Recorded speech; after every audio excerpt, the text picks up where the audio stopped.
Hey guys, welcome back to our channel Sakri Square. It's me Monica. Salam namaste vanakkam. So today's our topic is space complexity. So let us understand what is meant by space complexity. So here, the amount of computer's memory is used by an algorithm whenever it is executing or running is called the space complexity. అంటే ఏంటి అంటే ఎప్పుడైతే ఒక algorithm అనేది run అవుతున్నప్పుడు ఎంత amount of computers మెమొరీని use చేస్తుందో దాన్ని స్పేస్ కాంప్లెక్సిటీ అని అంటాం. ఓకే, ఇక్కడ మనందరికీ ఒక క్వశ్చన్ రావచ్చు. సో అసలు మెయిన్గా ఎందుకు ఒక ఆల్గరిథం అనేది కంప్యూటర్ మెమొరీని యూజ్ చేసుకుంటుంది? That means what are the reasons in order to use a computer memory? ఎందుకోసం అది యూజ్ చేసుకోవాలి అంటే in order to store the instructions. So here instruction అంటే ఏంటి అంటే ఆల్గరిథంలో ఒక్కొక్క స్టెప్ ఉంటుంది కదా, ఒక్కొక్క లైన్ని మనం ఇన్స్ట్రక్షన్ అని అంటాం. ఆర్ ఎల్స్ ప్రోగ్రామ్లో ఒక్కొక్క లైన్ని మనం ఇన్స్ట్రక్షన్ అని పిలుస్తాం, ఆ స్టేట్మెంట్ అని పిలుస్తాం. సో ఈ స్టేట్మెంట్స్ని ఇన్స్ట్రక్షన్స్ని ఒక్కొక్క ఇన్స్ట్రక్షన్ని స్టోర్ చేయడానికి కొంత అమౌంట్ ఆఫ్ మెమొరీ అనేది కావాలి ఒక ఆల్గరిథం రన్ అవుతున్నప్పుడు. సో దానికోసం అనేది మెమొరీ అనేది యూజ్ చేసుకుంటుంది, రైట్. నెక్స్ట్ ఇంకొక రీజన్ ఏంటి అంటే కాన్స్టెంట్ వాల్యూస్ని స్టోర్ చేయడానికి. కాన్స్టెంట్ అంటే ఏంటి అంటే కొన్ని వాల్యూస్, ఇప్పుడు x = 10 ఉంది, ఇది చేంజ్ అవ్వదు, కాన్స్టెంట్ వాల్యూ అనమాట. సో ఈ వాల్యూస్ని అది స్టోర్ చేయడానికి వేరియబుల్స్ అంటే ఇప్పుడు y = int of input అని రాశాను అంటే అది యూజర్స్ నుండి తీసుకుంటుంది డేటా, ఆర్ ఎల్స్ ఇన్పుట్ అని తీసుకుంటున్నాను. సో అది ఈ వాల్యూస్ని అది స్టోర్ చేయడానికి, వేరియబుల్స్ని స్టోర్ చేయడానికి మెమొరీస్లో కంప్యూటర్లో స్టోర్ చేయడానికి మెమొరీ అనేది యూటిలైజ్ చేసుకుంటుంది. In the same way functions రాస్తాం. ఇప్పుడు ఆల్గరిథమ్స్లో మనం కొన్ని ఫంక్షన్స్ని రాస్తాం కదా, సో ఆ ఫంక్షన్స్ని కూడా రన్ చేయడానికి మనం కంప్యూటర్ మెమొరీని యూజ్ చేసుకుంటున్నాం అనమాట, ఒక ఆల్గరిథం యూజ్ చేసుకుంటుంది. సో వీటినే మనం ఏమంటామంటే స్పేస్ కాంప్లెక్సిటీ అని అంటాం.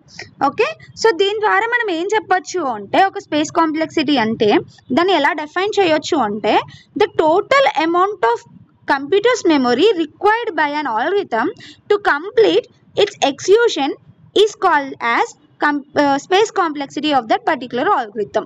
అంటే ఏంటి, ఎంత అమౌంట్ ఆఫ్ కంప్యూటర్ మెమొరీ అది అవసరమో అంటే ఇట్స్ ఎగ్జిక్యూషన్ టైంలో ఎంత అమౌంట్ ఆఫ్ మెమొరీ అది యూజ్ చేసుకుంటుందో దాన్నే స్పేస్ కాంప్లెక్సిటీ అని అంటామని చెప్తున్నాం అనమాట ఇక్కడ. ఓకే, సో ఇక్కడ మనం ఏంటి అంటే కంప్యూటర్లో మనకు మేజర్గా 3 మెయిన్ కేసెస్లో కంప్యూటర్ మెమొరీ అనేది ఒక ఆల్గరిథం యూజ్ చేసుకుంటుంది. ఓకే, అదేంటి అంటే instruction space. Just now we have discussed. Instruction space అంటే ఏం లేదు, ఇన్స్ట్రక్షన్ని మనం స్టోర్ చేయడానికి యూజ్ చేస్తున్నాం. In order to store the instructions we are using the memory, that is called as instruction space. Okay, the other one is environmental space. Environmental space అంటే ఏంటి అంటే పార్షియల్గా ఫంక్షన్ కాల్స్ని స్టోర్ చేయడానికి, జంపింగ్ స్టేట్మెంట్స్ని స్టోర్ చేయడానికి యూజ్ చేసే మెమొరీని మనం ఏమంటామంటే ఎన్విరాన్మెంటల్ స్టాక్ అంటాం. Whenever we are trying to store the function calls or else jumping statements in a computer memory in an algorithm, the algorithm uses the memory that is known as environmental stack. Okay, data space.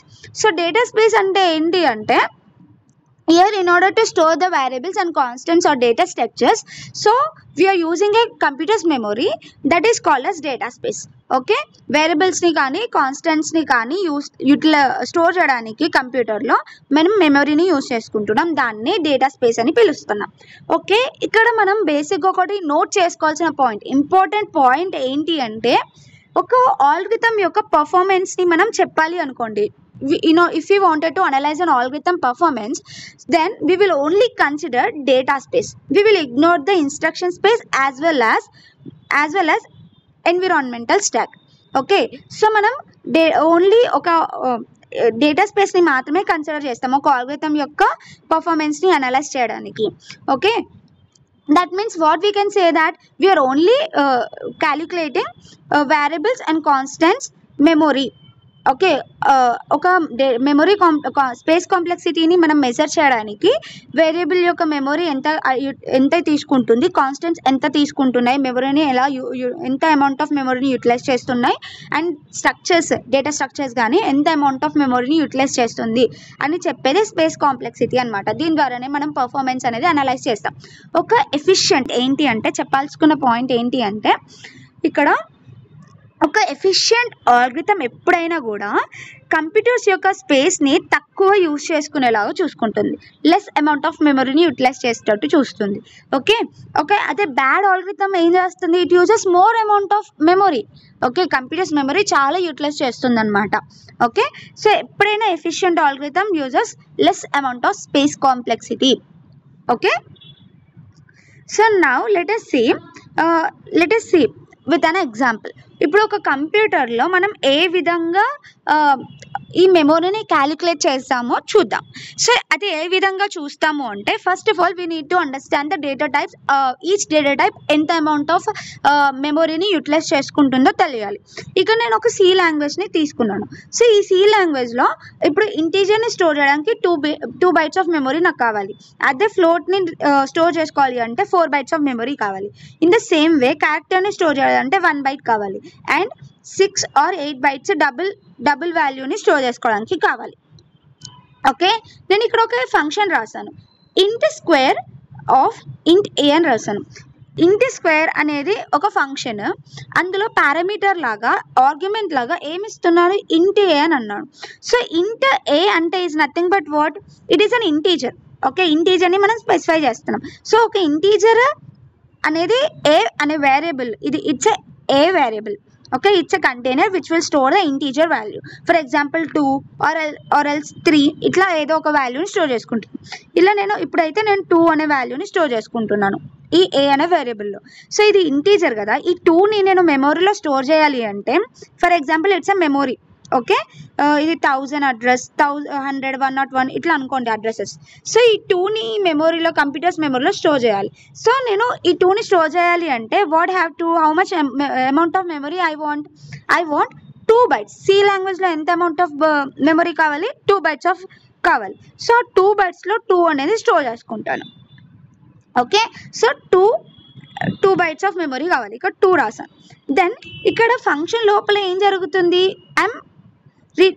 Return ఏం చేస్తున్నాను, ఏ into ఏ అంటే another ఇంటీజర్ని మనం return చేస్తున్నాం. అంటే that means 2 into 2 = how much 4. So a వాల్యూలో ఏం store అయిపోయింది, ఇప్పుడు 2కి బదులు 4 అనే స్టోర్ అయింది. అంటే it is taking another variable or else it is the total output వచ్చేసి ఏంటి మనకి 4 కదా. సో అది ఎంత అమౌంట్ ఏ వాల్యూని రిటర్న్ చేస్తుంది, ఇంటీజర్ వాల్యూని రిటర్న్ చేస్తుంది. సో రిటర్న్ చేయడానికి కూడా ఇంటీజరే కాబట్టి ఇంటీజర్కి అగైన్ ఎన్ని బైట్స్ కావాలి, ఇంటీజర్ని స్టోర్ చేయడానికి 2 bytes ఆఫ్ మెమరీ కావాలి కదా. సో అగైన్ 2 హియర్ 2 + 2 టోటల్ ఎంత అమౌంట్ ఆఫ్ కావాలి, 4 bytes కదా. ఈ 4 bytes of amount of memory మనం ఇక్కడ స్టోర్ చేసుకుంటున్నాం అన్నమాట. అర్థమైందా? మళ్ళీ ఒక సింపుల్ వేగా అర్థం చేసుకోవడానికి ట్రై చేద్దాం. ఇక్కడ ఒక ఇంటీజర్ని స్టోర్ చేయడానికి నాకు 2 bytes ఆఫ్ మెమరీ కావాలి. ఓకే సో ఇక్కడ 2 bytes ఆఫ్ మెమరీలో ఇప్పుడు ఏ అనే వేరియబుల్లో నేను 3 అనే వాల్యూని స్టోర్ చేసుకున్నాను అనుకోండి. సో ఇది ఇంటీజర్ కాబట్టి దీన్ని మెమరీలో యూజ్ చేయడానికి ఎంత అమౌంట్ ఆఫ్ మెమరీ కావాలి, 2 bytes. ఓకే దాన్ని రిటర్న్ చేస్తున్నా, ఏ ఇంటూ ఏ చేస్తున్నా అంటే 3 into 3 దట్ మీన్స్ 6. ఇప్పుడు రిటర్న్ వాల్యూ కూడా నాకు ఏంటి, ఇంటీజరే కదా. సో ఈ ఇంటీజర్ని కూడా నేను స్టోర్ చేయాలి కదా మెమొరీలో. సో దీన్ని కూడా స్టోర్ చేయాలి అంటే అగైన్ 2 more bytes కావాలి కంప్యూటర్లో. సో 2 ఇప్పుడు ఫస్ట్ 3ని ఏ వాల్యూని స్టోర్ చేయాలంటే 2 bytes కావాలి. ఇప్పుడు 6 వాల్యూని రిటర్న్ చేయాలన్నా 2 bytes కావాలి. కంప్లీట్గా 2 + 2 = how many bytes of memory I want right now, I want 4 bytes of memory అనేది నాకు కావాలి. ఓకే 4 bytes అనేది నాకు కావాలన్నమాట. సో ఈ విధంగా మనం ఒక కంప్యూటర్ మెమొరీలో ఎంత అమౌంట్ ఆఫ్ ఒక ఆల్గరిథం అనేది ఎంత అమౌంట్ ఆఫ్ ఒక ఫంక్షన్ కానీ ఒక ఆల్గరిథం అనేది ఎంత అమౌంట్ ఆఫ్ మెమొరీని యూజ్ చేసుకుంటుందో చెప్పగలుగుతున్నాం. ఓకే సో ఇక్కడ మనం ఏం చేస్తున్నామంటే నెక్స్ట్ వన్ ఇక్కడ సింప్లీగా ఇక్కడ constant value. Okay it is not changing, constant వాల్యూని యూజ్ చేసుకుంటున్నాం కదా. సో ఇప్పుడు ఏంటి, ఇప్పుడు ఏ వాల్యూ రిటర్న్ వాల్యూ నాకు 50 వచ్చినా సేమ్ 4 bytes ఆఫ్ మెమరీని యూజ్ చేసుకుంటున్నా. అదే ఏ వాల్యూ 1000 వచ్చినా కూడా నేను సేమ్ 4 bytes ఆఫ్ మెమరీనే నేను యూజ్ చేసుకుంటున్నా. ఎంత పెద్ద వాల్యూ వచ్చినా ఇన్పుట్ వాల్యూ నేను ఏం యూజ్ చేస్తున్నాను, 4 bytes ఆఫ్ మెమరీని మాత్రమే యూటిలైజ్ చేసి దాన్ని స్టోర్ చేయడానికి ట్రై చేస్తున్నాను. That means what is here, ఇక్కడ కాన్స్టెంట్, ఇక్కడ ఏమైనా చేంజ్ అవుతుందా, చేంజ్ అవ్వట్లేదు కదా ఏం కూడా.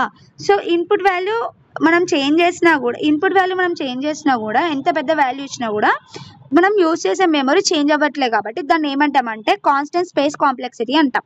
So here we can say that if any algorithm requires a fixed amount of space for all input values, then the space complexity is said to be constant space complexity.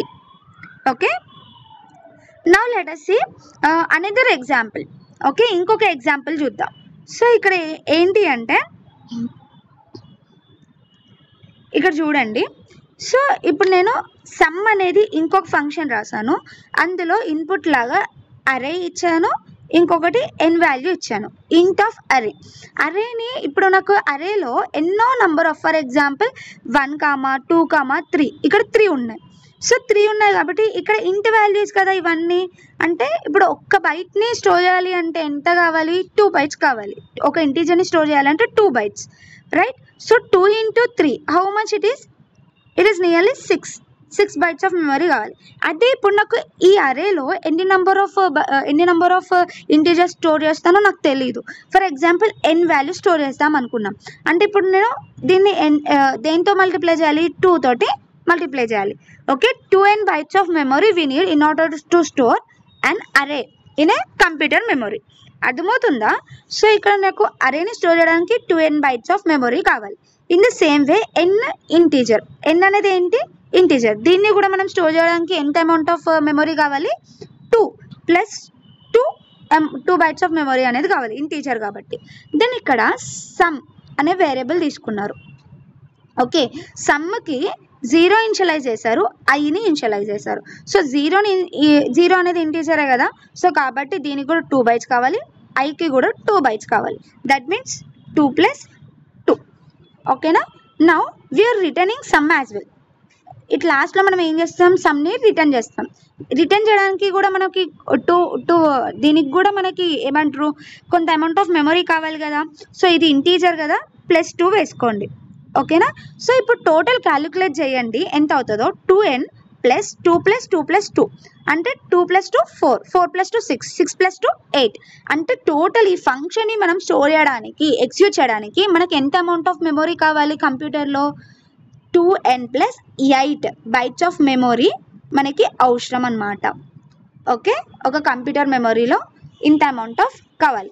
So ఇప్పుడు ఒకవేళ ఎన్ value increase అవుతుంది. ఇప్పుడు for example N value అంటే నాకు list of ఏమంటారు, ఒక అరేలో only 2 values మాత్రమే ఉన్నాయి. 2 into 2 అంటే 2 వాల్యూస్ ఉన్నాయి, 1, 2 మాత్రమే ఉన్నాయి. సో ఈ అరేని స్టోర్ చేయడానికి నాకు ఎంత అమౌంట్ ఆఫ్ డేటా కావాలి? 4 + టోటల్ 8 కదా, ఈ 8ని స్టోర్ చేస్తున్నాం. So 4 + 8 = how much? 12 కదా. సో ఇక్కడ నాకు 12 bytes ఆఫ్ మెమరీ అనేది అవసరం ఈ ప్రోగ్రామ్ అంతా ఎగ్జిక్యూట్ చేయడానికి. ఇన్ ద సేమ్ వే ఇప్పుడు ఒకవేళ నేను 3 ఎలిమెంట్స్ ఉన్నాయి అనుకోండి అరేలో, 3 + 8 అంటే 6 + 8 అంటే ఏమవుతుంది? నాకు టోటల్ 14 bytes కావాలి. ఇంతకుముందు నాకు 12 bytes కావాలి. ఇక్కడ ఎన్ సైజెస్ ఇంక్రీజ్ అవుతున్న కొద్దీ ఇక్కడ మనకి కావాల్సిన అమౌంట్ ఆఫ్ మెమరీ కూడా ఇంక్రీజ్ అవుతూ ఉంది. సో దీన్నే మనం ఏమంటామంటే లీనియర్గా, అది లీనియర్గా ఇంక్రీజ్ అవుతుంది కదా. As input size increases then the memory complexity is also increases. That is called as linear space complexity. దాన్నే మనం ఏమంటామంటే లీనియర్ స్పేస్ కాంప్లెక్సిటీ. దాన్ని ఎలా డిఫైన్ చేస్తారో చూడండి.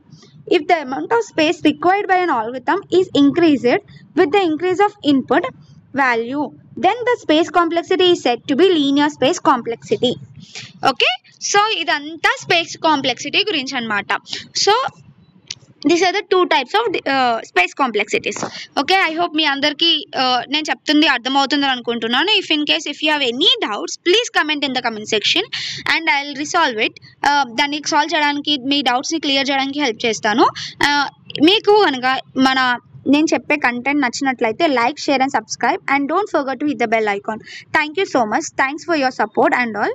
Thanks a lot. Bye.